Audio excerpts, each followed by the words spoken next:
देखिए, जल ही जीवन है। इस मिशन को लेकर के प्रधानमंत्री जी ने भी बहुत घोषणाएं की हैं देश भर में उनको लागू करने के लिए कि किस प्रकार हम अपने पानी को बचा सकें, जमीन के पानी को कैसे सुरक्षित रख सकें, दोहन जमीन से पानी का कम से कम करें, रिचार्जिंग ज्यादा से ज्यादा करें और जो हमारे आम जीवन के अंदर पानी का जो उपयोग करते हैं तो उसके बाद जो बचा हुआ पानी यानी एक प्रकार से हमारा जो डिस्चार्ज वाटर होता है या हमारा जो गंदा पानी जिसको हम कह सकते हैं कि जो सफाई के बाद वर्षा के कारण से तालाब भर जाते हैं, तो हर जगह पर इसकी चिंता करते हुए आज इस अभियान की शुरुआत की गई है। वो है अमृत सरोवर योजना। इस अमृत सरोवर योजना में सारे देश भर में अभियान चलाया जा रहा है। 15 अगस्त तक देश भर में 50,000 तालाब, हरियाणा में लगभग 8,000 तालाब और न्यूनतम हर जिले में 75 तालाब तो अभी पहले चरण में करेंगे ही, बाकी बचेंगे उसके बाद करेंगे। लेकिन सभी तालाबों के पानी को स्वच्छ करना, उसको पानी का उपयोग करना, पीने के यानी पशुओं के पीने के वो काम आएगा और जहां कहीं ओवरफ्लो होता पानी उसको इरिगेशन के माध्यम से हम वहां पर ट्यूबवेल लगा करके और माइक्रो इरिगेशन के माध्यम से गांव के आसपास हमने इरिगेशन डिपार्टमेंट को और एग्रीकल्चर डिपार्टमेंट को कहा है कि उसका एक कमांड एरिया अलग से बनाएं ताकि ये जो पानी है इसका उपयोग करके हम वहाँ सब्जियां हैं, वहाँ पर फल हैं, वहाँ पर फूल खेती है या सामान्य खेती है उसको हम उपयोग कर सकें। बहुत तालाब और ऐसे हैं जहाँ गहराई पानी की अच्छी है और वहाँ पर हम फिशिंग का यानी मछली पालन का काम भी शुरू करा रहे हैं ताकि लोग उसको भी अपनी आजीविका में ला करके और मछली पालन का भी काम वो कर सके।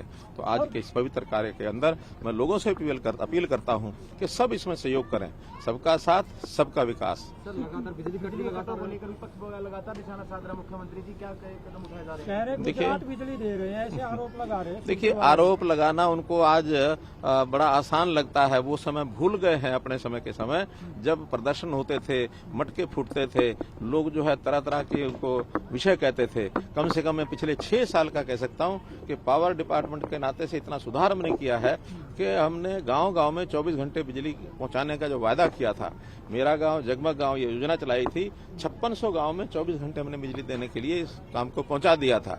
अब बाकी उसमें केवल 800 गांव बचे हैं, वो भी हम जल्दी पूरा कर देंगे। इंडस्ट्री उसकी खपत हमारी बढ़ गई है, लेकिन ये इस समय पूरे देश भर में जो एक गर्मी का वातावरण बहुत बढ़ा है, दूसरी ओर से कोयले की तंगी हो गई है। तो उस कोयले की तंगी के कारण से सब जगह के जो थर्मल प्लांट्स हैं उसमें कई बंद हुए हैं। केवल हमारी समस्या नहीं है, सारे देश में हर जगह समस्या है। बल्कि अगर समस्या का मैं मूल्यांकन करूं तो हरियाणा में बहुत कम समस्या है। हमारे यहाँ तो 1500-1600 मेगावाट कम हुए हैं और दूसरे प्रदेशों में नाम नहीं लेना चाहूंगा मैं, जहाँ बिजली उनकी आधी मिल रही है उनको। और खपत जो है लगभग हमारी जो पिछले साल की खपत थी उसमें 50% खपत हमारी बढ़ी है इस बार, जिसके अंदर 30% तो हमने उसको पूरा किया है, उनको बढ़ाया है। जो इसी महीने में जो पिछली बार सप्लाई हो रही थी उससे 30% ज्यादा हो रही है, लेकिन बाकी 20% और एक 8 दिन 10 दिन तक ये समस्या रहेगी। 15 मई से पहले हमारी कई प्रकार की जो बिजली की सप्लाई है वो सुनिश्चित हो जाएगी। खास करके जो गुजरात की बात आप करते हैं तो अडानी कंपनी से जो झगड़े थे वो हमने उससे बैठकर सुलह कर ली है और पहली या 2 तारीख को, आज पहली तारीख है, 2 तारीख से 500 मेगावाट उनका तुरंत शुरू होगा। 500 मेगावाट आगे 10 दिन में फिर शुरू होगा। भाखड़ा की जो बिजली है वो भी मई के महीने में हमको 1000 मेगावाट के लगभग बढ़ जाती है, क्योंकि सिंचाई का पानी भाखड़ा डैम से छोड़ा जाता है और जब पानी छूटता है तो बिजली भी बढ़ती है। इसलिए कोई किसी प्रकार की ऐसी बात नहीं है जिसके कारण से कोई पैनिक फैले। लोगों को जितना थोड़ा सा अब इस समय सहयोग करना चाहिए उसके लिए हम अपील करते हैं कि वो सहयोग करें। मैं भी समझता हूँ, लेकिन हमने जितनी बिजली का पैसा बचाया है, यानी आज थर्मल प्लांट की बिजली हमको 5.5 रुपए 6 रुपए पड़ती है। वो जो बिजली के इतने सारे यानी जो लगा के गए भी थे, उन्होंने कभी नहीं सोचा कि इसका कितना दुष्परिणाम होगा। कोयला मिल नहीं रहा, हम केवल पैसा लगा के लगाने। हालांकि हमने भी एक यमुनानगर के प्लांट की एक परमिशन ले ली है 750 मेगावाट की, लेकिन उसको तो 2 साल लगेंगे अभी। लेकिन उसके बदले में हाइडल पावर और सोलर पावर वो हमको 3 रुपए 3.5 रुपए 4 रुपए मिल रही है।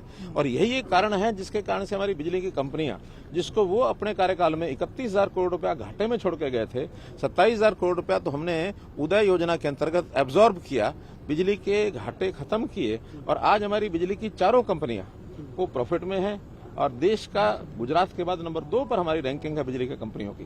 केवल बात कह देना आसान है, जब विश्लेषण करेंगे तो आपको ध्यान में आएगा कि जनता का कितना पैसा हमने बचाया है।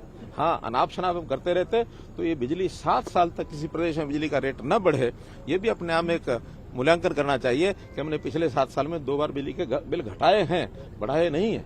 तो इसका परिणाम यही है कि हमारी जो योजनाएं हैं, व्यवस्थाएं हैं, वो हमने सुचारू ढंग से ठीक से चलाई। पंजाब में ये घटना हुई, इसको किस तरह देखते हैं? देखिए, पंजाब की घटना को मैं बहुत दुर्भाग्यपूर्ण मानता हूं और मैं तो यही कहूंगा कि वहां की सरकार का जितना कंट्रोल चाहिए, जितना लोगों के साथ तालमेल चाहिए, लोगों को जितना समझाना चाहिए, वो उसमें फेल हुए हैं। और सरकार के आते ही इस प्रकार का हिंसात्मक जो ये नाच हुआ है, ये निंदनीय है।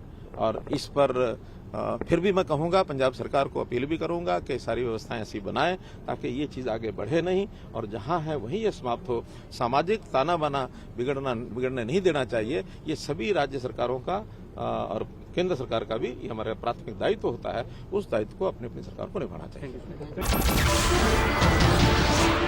नमस्कार, मैं हूं मानक गुप्ता। अगर आपको हमारा ये वीडियो पसंद आया हो तो इसे लाइक और शेयर जरूर करें और हाँ, हमें सब्सक्राइब और फॉलो करना ना भूलें ताकि आप देश और दुनिया की कोई खबर मिस ना करें।